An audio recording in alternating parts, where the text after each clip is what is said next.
Hi friends, welcome back to our YouTube channel Madhu simple life Kannada love. Friends, ಎಲ್ಲರೂ ಹೇಗಿದ್ದೀರಾ? ಚೆನ್ನಾಗಿದ್ದೀರಾ ಅಂತ ಭಾವಿಸ್ತೀನಿ. ನಾನು ಕೂಡ ತುಂಬ ಚೆನ್ನಾಗಿದ್ದೀನಿ ನೋಡ್ರಿ. ಇವತ್ತಿನ ದಿನ ಹೇಗೆ ಹೋಗುತ್ತೆ ಅಂಥೇಳಿ ಎಲ್ಲನೂ ನಿಮ್ಮ ಜೊತೆ ಶೇರ್ ಮಾಡ್ಕೋತೀನಿ.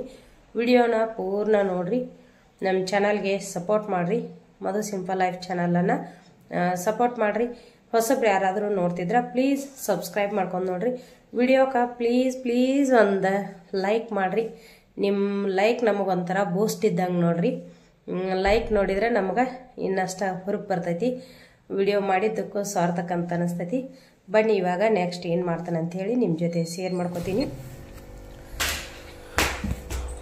ಫ್ರೆಂಡ್ಸ್, ಈಗ ಒಂದು ಬ್ಲೌಸನ್ನು ಸ್ಟಿಚ್ ಮಾಡಿದ್ದೆ ನೋಡ್ರಿ. ನಿನ್ನೆನ ಸ್ಟಿಚ್ ಮಾಡಿದ್ದೆ. ಫಿಟ್ಟಿಂಗ್ ಮಾಡೋಕ್ಕಾಗಲಿಲ್ಲ. ಫಿಟ್ಟಿಂಗ್ ಮಾಡಬೇಕನ್ನೋ ಅಷ್ಟರಲ್ಲೇ ಸಾಯಂಕಾಲ ಸ್ವಲ್ಪ ಒಂದು ಪೂಜಾಕ್ಕೆ ಹೊರಡಬೇಕಾಯ್ತು. ಪೂಜಾಕ್ಕೆ ಇನ್ವೈಟ್ ಮಾಡಿದ ತಕ್ಷಣ ಬಿಟ್ಟು ಹೋಗಿಬಿಟ್ಟೆ. ಇವಾಗ ಅದನ್ನೊಂದು ಸ್ವಲ್ಪ ಫಿಟ್ಟಿಂಗ್ ಮಾಡ್ಬೇಕಂಥೇಳಿ ಕೂತೀನಿ. ಫಿಟ್ಟಿಂಗ್ ಮಾಡಿದ ಮೇಲೆ ಬ್ಲೌಸ್ ಯಾವ ರೀತಿ ಆಗಿದೆ ಅಂತ ತೋರಿಸ್ತೀನಿ ನೋಡಿ. ಫ್ರೆಂಡ್ಸ್, ಫಿಟ್ಟಿಂಗ್ ಮಾಡ್ಬೇಕಂಥೇಳಿ ಎಲ್ಲ ಮಾರ್ಕ್ ಮಾಡ್ಕೊಳ್ಳೋದ್ರಾಗನ ಹಾಲ್ ಬಂದು ಈಗ ಸ್ವಲ್ಪ ಹಾಲು ತೊಗೊಂಡು ಬರ್ತೀನಿ. ಹಾಲು ತೊಗೊಂಡು ಬಂದು ಮತ್ತೆ ಸ್ಟಿಚಿಂಗ್ ವರ್ಕನ್ನು ಕಂಟಿನ್ಯೂ ಮಾಡ್ತೀನಿ. ಹಾಲು ನಮ್ಮಲ್ಲಿ 11 ಗಂಟೆಗೆ ಬರ್ತಾವೆ ನೋಡ್ರಿ. 10:30 11 ಗಂಟೆವರೆಗೂ ಹಾಲು ಬರ್ತಾವೆ.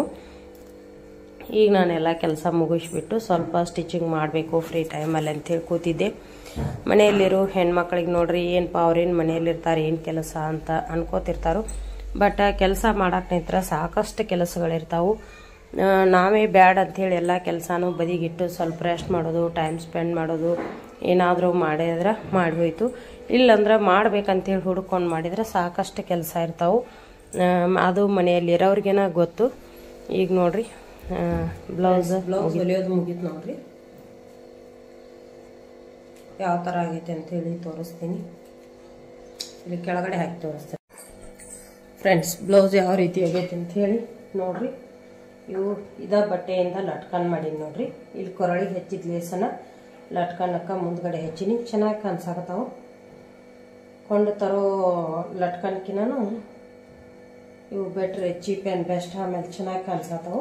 ಅವು ಕೊಂಡು ತಂದದ್ದು ಎಲ್ಲ ಕಲರ್ ಪೇಡ್ ಆಗ್ತಾವೆ ನೋಡ್ರಿ. ಕಲರ್ ಕೂಡ ಪೇಡ್ ಆಗ್ತಾವೆ ಮತ್ತು ಕಾಸ್ಟ್ಲಿನೂ ಇರ್ತಾವೆ. ಸ್ವಲ್ಪ ದಿವಸ ಆದಮೇಲೆ ಅವ್ನು ತೆಗಿಬೇಕಾಗ್ತೈತಿ. ಈ ಥರ ಬಟ್ಟೆ ಒಳಗೆ ಲಟ್ಕನ್ ಮಾಡಿದ್ರೆ ಚೆನ್ನಾಗಿರ್ತೈತಿ ನೋಡ್ರಿ. ಚಂದ ಅನ್ಸತ್ತಾವು. ಇದು ಕೊರಳಿಗೆ ನೋಡ್ರಿ, ಈ ಥರ ಒಂದು ಲೇಸ್ ಬಂದೈತಿ. ಈಗ ಬಂದು ಭಾಳ ದಿವಸ ಆಯಿತು. ಇದು ಲೇಸ್ ಹಚ್ಚೀನಿ. ರೌಂಡ್ ನೆಕ್ ಐತಿ. ಇಲ್ಲಿ ತೋಳಿಗೆ ಸಿಂಪಲಾಗ ಒಂದು ಲೇಸ್ ಹಚ್ಚೀನಿ. ಇದು ಒಂದು ಸಣ್ಣ ಹುಡುಗಿದ್ರಿ, ಹೈಸ್ಕೂಲ್ ಹುಡುಗಿದು. ಡ್ಯಾನ್ಸಿಗೆ ಬೇಕಾಗಿತ್ತು. ನಾನಿವಾಗ ಸ್ಟಿಚ್ ಮಾಡೋಕೆ ಬಿಟ್ಟೆನಂತಂದೆ. ಆದರೂ ಸ್ವಲ್ಪ ಡ್ಯಾನ್ಸಿಗೆ ಬೇಕಾಗೈತೆ, ಹೊಲಿದು ಕೊಡು, ಅರ್ಜೆಂಟ್ ಬೇಕಾಗೈತೆ ನನಗೆ ಅಂಥೇಳಿ ನಿನ್ನೆ ಕೊಟ್ಟಿದ್ಲು. ಈಗ ಹೊಲಿಯೋದಾಯ್ತು ನೋಡ್ರಿ. ಈಗ ಹುಕ್ಕು ಮತ್ತು ಹುಕ್ಕಿನ ಮನಿ ಮಾಡಬೇಕು. ಬ್ಲೌಸ್ ಯಾವ ರೀತಿ ಬಂದೈತೆ ಅಂಥೇಳಿ ಕಮೆಂಟ್ ಮಾಡಿ. ಹತ್ತಿರದಿಂದ ತೋರಿಸ್ತೇನೆ ನೋಡ್ರಿ. ಲೇಸ ಚೆನ್ನಾಗಿ ಅನಿಸ್ತೈತೆ ರೀ. ಇದು ಲೇಸ ತೋಳಿಗೂ ಕೂಡ ಇದೇ ಲೇಸ್ ಹಚ್ಬೇಕಂದೆ. ಸಣ್ಣ ಹುಡುಗರು ಇರ್ತಾವಲ್ಲ, ತೋಳ ಮತ್ತಷ್ಟು ದೊಡ್ಡದಾಗ್ಬಿಡ್ತೈತಿ ಇಲ್ಲಿ ಕೆಳಗಡೆ ಮುಂದೆ ಹಚ್ಚಿದ್ರೆ. ಅದಕ್ಕೋಸ್ಕರ ಸಿಂಪಲ್ ಆಗಿರುವಂಥ ಲೇಸ್ ಅಲ್ಲಿ ಹಚ್ಚಿ ಕೊರಳಿಗೆ ಇದನ್ನು ಹಚ್ಚಿದಿ. ಈಗ ಹುಕ್ಕಿನ ಮನಿ ಮಾಡ್ತೀನಿ.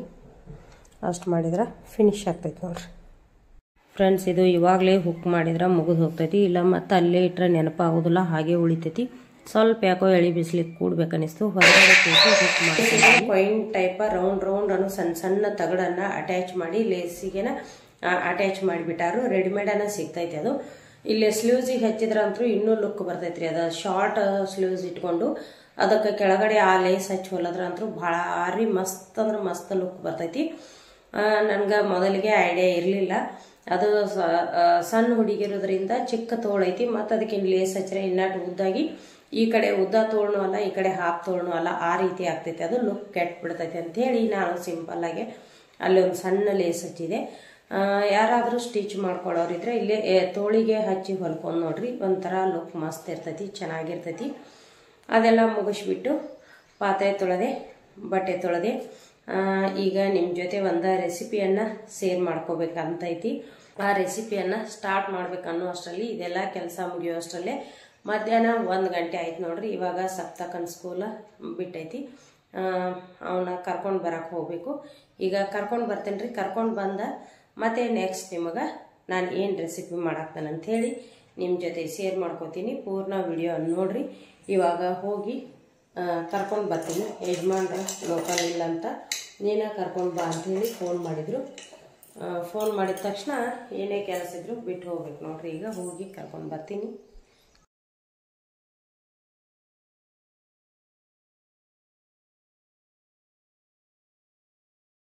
ಫ್ರೆಂಡ್ಸ್, ಇಲ್ಲಿ ಮಸಾಲೆ ಮಾಡಲಿಕ್ಕೆ ಏನೇನು ತೊಗೊಂಡೇನೆ ಅಂತ ಹೇಳ್ತೀನಿ. ಒಂದು ಸಣ್ಣ ಚಿಟಿಕೆಯಷ್ಟು ಚಕ್ಕೆ ತೊಗೊಂಡಿನಿ, ಬೆಲ್ಲ, ಹುಳಿಗೆ ಸ್ವಲ್ಪ ಹುಣಸೆ ಹಣ್ಣು, ಬೆಳ್ಳುಳ್ಳಿ, ಹಸಿ ಶುಂಠಿ, ಕೊಬ್ಬರಿಯನ್ನು ಸಣ್ಣದಾಗೆ ತುರಿದಿಟ್ಕೊಂಡಿನಿ. ಈಗ ಇದಿಷ್ಟನ್ನು ಮಿಕ್ಸಿ ಜಾರಿಗೆ ಹಾಕ್ಕೊಂಡು ರುಬ್ಕೊಂಡು ಬರ್ತೀನಿ.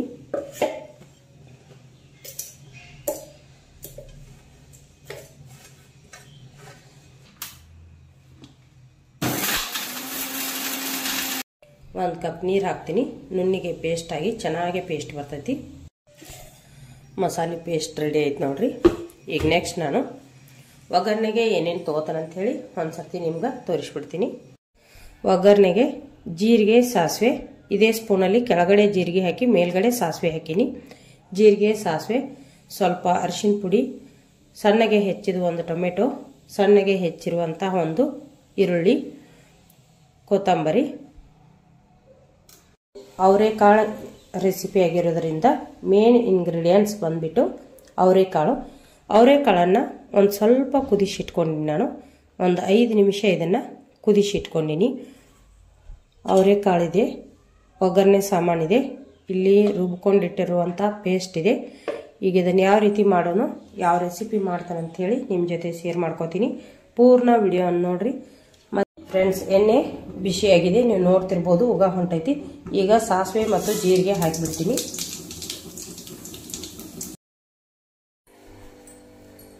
ಫ್ರೆಂಡ್ಸ್, ಈಗ ಸಾಸಿವೆ ಮತ್ತು ಜೀರಿಗೆ ಚೆನ್ನಾಗಿ ಫ್ರೈ ಆದಮೇಲೆ ನೆಕ್ಸ್ಟು ಕರಿಬೇವನ್ನು ಹಾಕಬೇಕು. ನನ್ನ ಹತ್ರ ಕರಿಬೇವು ಇರಲಿಲ್ಲ, ನಾನು ಕರಿಬೇವನ್ನು ಸ್ಕಿಪ್ ಮಾಡೀನಿ. ಈಗ ಈರುಳ್ಳಿ ಹಾಕೀನಿ. ಈರುಳ್ಳಿ ಸ್ವಲ್ಪ ಹೊತ್ತು ಫ್ರೈ ಆಗ್ಬೇಕು ನೋಡ್ರಿ. ಈರುಳ್ಳಿ ಫ್ರೈ ಆದಷ್ಟು ಚೆನ್ನಾಗಿರ್ತೈತೆ ಟೇಸ್ಟ. ಮತ್ತು ಅವರೆಕಾಳು ರೆಸಿಪಿಗೆ ಈರುಳ್ಳಿ ಜಾಸ್ತಿ ಹಾಕಬೇಕು, ಜಾಸ್ತಿ ಹಾಕಿದಷ್ಟು ಟೇಸ್ಟ್ ಬರ್ತೈತಿ. ಈಗ ಸ್ವಲ್ಪ ಮಟ್ಟಿಗೆ ಈರುಳ್ಳಿ ಫ್ರೈ ಆದಮೇಲೆ ಟೊಮೆಟೊವನ್ನು ಹಾಕಿದೆ. ಟೊಮೆಟೊ ಕೂಡ ಸಾಫ್ಟ್ ಆಗುವವರೆಗೂ ಫ್ರೈ ಆಗಬೇಕು.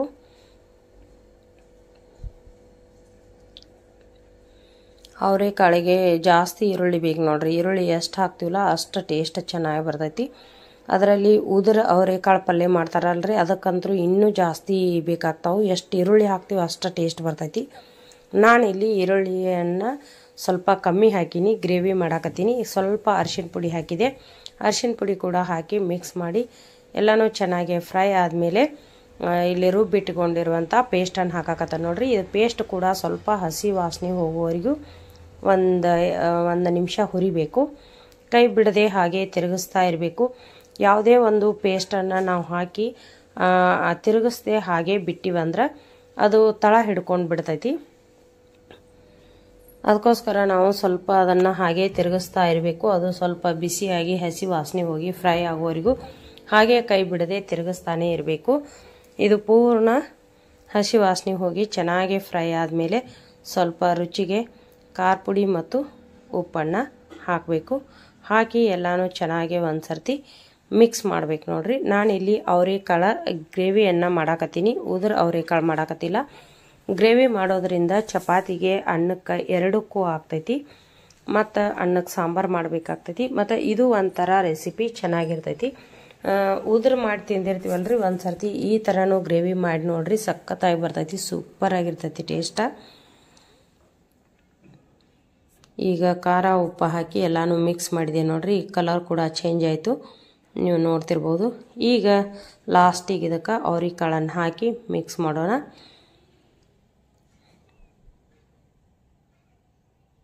ಈ ಥರ ಮಾಡೋಕ್ಕಂತನ ಸ್ವಲ್ಪ ಅವರೆಕಾಳು ಕುದಿಸಿಟ್ಕೊಂಡಿದ್ದೆ ನಾನು. ಕುದಿಸಿಟ್ಕೊಂಡು ಈ ಥರ ಗ್ರೇವಿ ಮಾಡಿದ್ದೀವಿ ಅಂದ್ರೆ, ಗ್ರೇವಿ ಮಾಡಿದ ಮೇಲೆ ಜಾಸ್ತಿ ಹೊತ್ತು ಕುದಿಸುವಂಥ ಅವಶ್ಯಕತೆ ಇರೋದಿಲ್ಲ. ನಾವು ಅವರೆಕಾಳು ಕುದಿಸ್ಲಾರ್ದ ಮಾಡಿದ್ದೀವಿ ಅಂದ್ರೆ ಡೈರೆಕ್ಟ್ ಅವರೆಕಾಳು ಹಾಕಿದ್ವಿ ಅಂದ್ರೆ ಅವರೆಕಾಳು ಸ್ವಲ್ಪ ಮೆತ್ತಗಾಗೋವರೆಗೂ ನಾವು ಕುದಿಸ್ಬೇಕಾಗ್ತೈತಿ. ಅವರೆಕಾಳು ಕುದಿಲಿ ಅಂಥೇಳಿ ಜಾಸ್ತಿ ಹೊತ್ತು ಬಿಟ್ಟರೆ ಅದು ಗ್ರೇವಿ ಕೂಡ ಕುದ್ದು ಅಟ್ಟಿಸಿ ಅದರೊಳಗಿರುವಂಥ ಟೇಸ್ಟನ್ನು ಕಳ್ಕೊಂಡು ಬಿಡ್ತೈತಿ. ಯಾವಾಗಲಾದರೂ ನಾವು ಪೇಸ್ಟ್ ಮಾಡಿ ಹಾಕಿದಾಗ ರುಬ್ಬಿ ಪೇಸ್ಟ್ ಮಾಡಿ ಹಾಕಿದಾಗ ಒಂದು ಕುದಿ ಮಾತ್ರ ಕುದಿಸ್ಬೇಕು, ಅಂದ್ರೆ ಟೇಸ್ಟ್ ಚೆನ್ನಾಗಿರ್ತೈತಿ. ಅದರಲ್ಲಿರುವಂಥ ಕಾಳು ನಾವು ಕುದಿಸ್ಲಾರ್ದ ಡೈರೆಕ್ಟಾಗಿ ಹಾಕಿ ಕಾಳು ಕುದಿಲಿ ಅಂಥೇಳಿ ಗ್ರೇವಿ ಪೇಸ್ಟ್ ಎಲ್ಲ ಹಾಕಿ ಗ್ರೇವಿ ಮಾಡಿ ಕುದಿಲಿಕ್ಕೆ ಬಿಟ್ಟಿವಿ ಅಂದ್ರೆ, ಜಾಸ್ತಿ ಹೊತ್ತು ಕುದಿಸಿದೀವಿ ಅಂದ್ರೆ ಅದು ಗ್ರೇವಿ ಎಲ್ಲ ಕುದ್ದು ಅದರಲ್ಲಿರುವಂಥ ಟೇಸ್ಟ್ ಕೂಡ ಕಳ್ಕೊತೈತಿ, ಆಮೇಲೆ ತಳ ಕೂಡ ಹಿಡ್ಕೊತೈತಿ. ಅದಕ್ಕೋಸ್ಕರ ನಾವು ಮೊದಲಿಗೆ ಅವನ್ನ ಕುದಿಸಿಟ್ಕೊಂಡು ಒಗ್ಗರಣೆ ಹಾಕಿ ಸ್ವಲ್ಪ ಪೇಸ್ಟ್ ಹಾಕಿ ಎಲ್ಲನೂ ಫ್ರೈ ಮಾಡಿ ಒಂದು ಕುದಿಸಿಬಿಟ್ರೆ ಗ್ರೇವಿ ರೆಡಿ ಆಗ್ತೈತಿ. ಇವಾಗ ಅವರೆಕಾಳು ಗ್ರೇವಿ ರೆಡಿ ಆಯ್ತು ನೋಡ್ರಿ. ನಾನಿಲ್ಲಿ ಅದೇ ಜಾರಿಗೆ ಸ್ವಲ್ಪ ನೀರು ಹಾಕಿ ಹಾಕೊಳಕತ್ತೀನಿ. ಇದು ಅನ್ನಕ್ಕೆ ಮತ್ತು ಚಪಾತಿಗೆ, ರೊಟ್ಟಿಗೆ, ದೋಸಾಕ್ಕೆ, ಪೂರಿಗೆ ಎಲ್ಲದಕ್ಕೂ ಕಾಂಬಿನೇಷನ್ ಚೆನ್ನಾಗಿರ್ತೈತಿ. ನಾನೀಗ ಚಪಾತಿ ಮಾಡ್ತೀನಿ. ಚಪಾತಿ ಮತ್ತು ಅನ್ನಕ್ಕೆ ಎರಡಕ್ಕೂ ಸರಿ ಹೋಗ್ತೈತಿ. ಈಗ ಸಪ್ತಕ್ಕನ ಕರ್ಕೊಂಡು ಬಂದೀನಿ. ಇನ್ನು ಋತ್ವಿಕಂದು ಫುಲ್ ಡೇ ಐತಿ, ಅವ ಸಾಯಂಕಾಲ ಬರ್ತಾನು. ನಮ್ಮ ಯಜಮಾನ್ರು ಈಗ ಊಟಕ್ಕೆ ಬರ್ತಾರೋ, ಅವ್ರು ಊಟಕ್ಕೆ ಬರುವಷ್ಟರಲ್ಲಿ ಅಂದ್ರೆ ಚಪಾತಿ ಅನ್ನ ಮಾಡಿ ಊಟ ಮಾಡ್ತೀವಿ.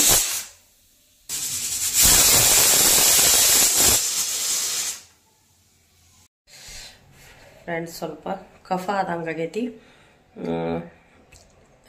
ಇದು ಸ್ವಲ್ಪ ಟೈಟ್ ಆದಂಗೆ ಅನ್ಸಾಕತ್ತೈತಿ. ಇಷ್ಟೊತ್ತನ ನೋಡಿರ್ಬೋದು ನೀವು. ಅದು ಮಾತಾಡುವಾಗ ಸೈಕ್ ಸ್ವಲ್ಪ ಉಸಿರು ತೊಗೊಂಡು ಮಾತಾಡಕತ್ತೀನಿ.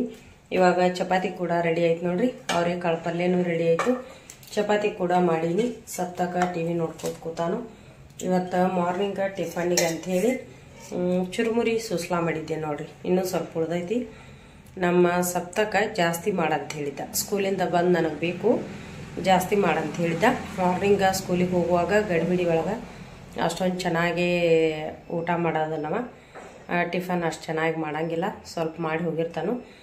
ಸ್ವಲ್ಪ ಇಡು ಅಂತ ಹೇಳಿದ್ದ, ಅದಕ್ಕೆ ಜಾಸ್ತಿ ಮಾಡಿದ್ದೆ. ಮತ್ತು ಅವನಿಗೆ ಇದು ಇಟ್ಟೀನಿ. ಈಗ ಊಟಕ್ಕೆ ಹಾಕ್ಕೊಡ್ಬೇಕು. ಇನ್ನೂ ಯಜಮಾನ್ರು ಬಂದಿಲ್ಲ, ಟೈಮ್ ಆಗಲೇ 2 ಗಂಟೆ ಆಗಿ ಹೋಗೈತಿ.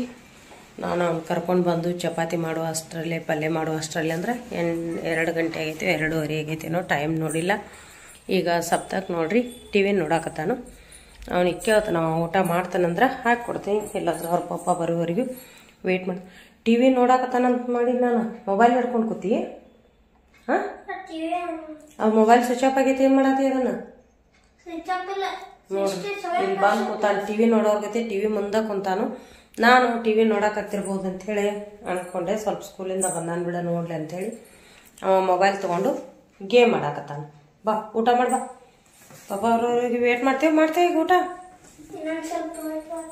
ಬೇಡ. ಬಾ, ಸ್ಕೂಲಿಗೆ ಡಬ್ಬಿ ಒಯ್ದಿಲ್ಲ, 2:10 ಆಗೈತೆ ನೋಡಲ್ಲಿ. ಸ್ಯಾಟರ್ಡೇ ಸ್ಕೂಲಿಗೆ ಟಿಫನ್ ಬಾಕ್ಸ್ ಒಯ್ಯಂಗಿಲ್ಲ ನೋಡ್ರಿ. ಮಧ್ಯಾಹ್ನ ಬರ್ತಾನು, ಮಧ್ಯಾಹ್ನ ಇಲ್ಲೇ ಊಟ ಮಾಡ್ತಾನಂತೇಳಿ ಮನೆಯಲ್ಲಿ ಟಿಫನ್ ಮಾಡ್ಕೊಂಡ್ಬಿಟ್ಟು ಹೋಗ್ಬಿಡ್ತಾನು. ಋತ್ವಿಕಂದು ಫುಲ್ ಡೇ ಇರ್ತೈತೆ ಸ್ಯಾಟರ್ಡೇನು. ಅವನಿಗೆ ಡಬ್ಬಿ ಮಾಡಿ ಕಟ್ಟಬೇಕು. ಅವನಿಗೆ ಡಬ್ಬಿ ಕಟ್ಟಿದ್ದೆ. ಇವ ಡಬ್ಬಿ ಒಯ್ದಿರಂಗಿಲ್ಲ, ಅಲ್ಲೇನೂ ತಿಂದಿರಂಗಿಲ್ಲ. ಈಗ ಬಂದು ಮತ್ತೆ ನೋಡ್ರಿ ಮೊಬೈಲ್ ಸಲಾಗಿ ಹೆಂಗೆ ಮಾಡತ್ತಾನ. ಈಗ ಬಾ ಪಾಪ, ಅವ್ರು ಈ ಟೈಮ್ ಇರೋದಿಲ್ಲ. ಬಾ, ಅವ್ರು ಯಾವಾಗ ಬರ್ತಾರೇನು? ಬಾ ಊಟ ಮಾಡ. ಬಾ, ಬೆಳಗ್ಗೆ ತಿಂದು ನಾವು ತಿಂದಿಲ್ಲ. ಬಾ, ಸ್ಕೂಲಿಗೆ ಡಬ್ಬಿ ಒಯ್ದಿಲ್ಲ. ಪಾಪನ ಟೈಮಿಂಗ್ ಇರಂಗಿಲ್ಲ ಅವ್ರಿಗೆ. ಅವ್ರು ಎಷ್ಟೊತ್ತಿಗೆ ಬರ್ತಾರೇನೋ. ಬಾ ಇಟ್ ಬಾ, ಬೇಗ ಬಾ. ಫ್ರೆಂಡ್ಸ್, ಈಗ ಅವನಿಗೆ ಊಟಕ್ಕೆ ಹಾಕಿ ಕೊಡ್ತೀನಿ ರೀ. ಏನು ನೋಡಾಕ್ತಿಟ್ಟಿವ್ಯಾಗ ಏನೂ ಆನ್ ಆಗಿಲ್ಲ ಅದು. ಅವ್ರಿಕಾಳು ಗ್ರೇವಿ ಹೆಂಗೈತಿ? ಉದ್ರ ಕಾಳು ಮಾಡಿರ್ತಾನಲ್ಲ, ಈರುಳ್ಳಿ ಜಾಸ್ತಿ ಹಾಕಿ, ಅದು ಚಲೋ ಆಗಿರ್ತೈತೆ. ಇದು ಚಲೋ ಆಗೈತೆ. ನಿನಗೆ ಯಾವ್ದು ಇಷ್ಟ? ಗ್ರೇವಿನ ಇಷ್ಟ ಆಗತ್ತೇನು? ನಮ್ಮ ಸಪ್ತಕ್ಕೆ ಜಾಸ್ತಿ ಉದರಂದೇನು ತಿನ್ನಂಗಿಲ್ಲ ನೋಡ್ರಿ. ರೈಸ್ ತಿನ್ನಂಗಿಲ್ಲ, ಉದ್ರ ಪಲ್ಯ ತಿನ್ನಂಗಿಲ್ಲ. ಪಲ್ಯ ಉದರಿದ್ರೆ ಅದ್ರೊಳಗೆ ಮೊಸರು ಬೇಕು, ಇಲ್ಲಾಂದ್ರೆ ಎಲ್ಲ ಪಲ್ಯನೂ ಗ್ರೇವಿ ಥರನ ಮಾಡಂತಾರ ಅವ್ರು. ಪಲ್ಯ ಏನಾದರೂ ಉದುರು ಮಾಡಿದ್ರೆ ಅದರದ್ದು ರಸ ಹಾಕೊಂಡು ತಿಂತಾನು. ಅವನಿಗೆ ಅವ್ರಿಕಾಳು ಉದುರ್ಕಿನ್ನ ಗ್ರೇವಿ ಚೆನ್ನಾಗೈತೆ ಅಂತ ಹೇಳತ್ತಾನು. ಊಟ ಮಾಡಾಕತ್ತಾನ ನೋಡ್ರಿ. ಈಗ ಫ್ರೆಂಡ್ಸ್, ಇವತ್ತಿನ ವ್ಲಾಗನ್ನ ಇಲ್ಲಿಗೆ ಮುಗಿಸ್ತೀನಿ. ಮತ್ತು ಭಾಳ ದೊಡ್ಡದಾಗ್ತೈತಿ. ದೊಡ್ಡದಾದ್ರೆ ನಿಮಗೂ ನೋಡ್ಲಿಕ್ಕೆ ಬೇಜಾರಾಗ್ತೈತಿ. ಯಜಮಾನ್ರು ಇನ್ನೂ ಬಂದಿಲ್ಲ, ಅವ್ರು ಬಂದ ಮೇಲೆ ಊಟ ಮಾಡಬೇಕು. ಈಗ ಮಧ್ಯಾಹ್ನ ಇನ್ನೂ ಏನೇನು ಕೆಲಸ ಆಗ್ತಾವಲ್ಲ ಅವೆಲ್ಲ ಕೆಲಸ ಮಾಡ್ಕೋಬೇಕು. ಇವತ್ತಿನ ವ್ಲಾಗ ಇಲ್ಲಿಗೆ ಮುಗಿಸ್ತೀನಿ. ಇವತ್ತಿನ ರೆಸಿಪಿ ಯಾವ ರೀತಿ ಐತೆ ಅಂತೇಳಿ ಕಮೆಂಟ್ ಮಾಡಿರಿ. ಇವತ್ತಿನ ವಿಡಿಯೋ ನಿಮಗೆ ಇಷ್ಟ ಆದ್ರೆ ಒಂದು ಲೈಕ್ ಮಾಡಿ, ಕಮೆಂಟ್ ಮಾಡಿ.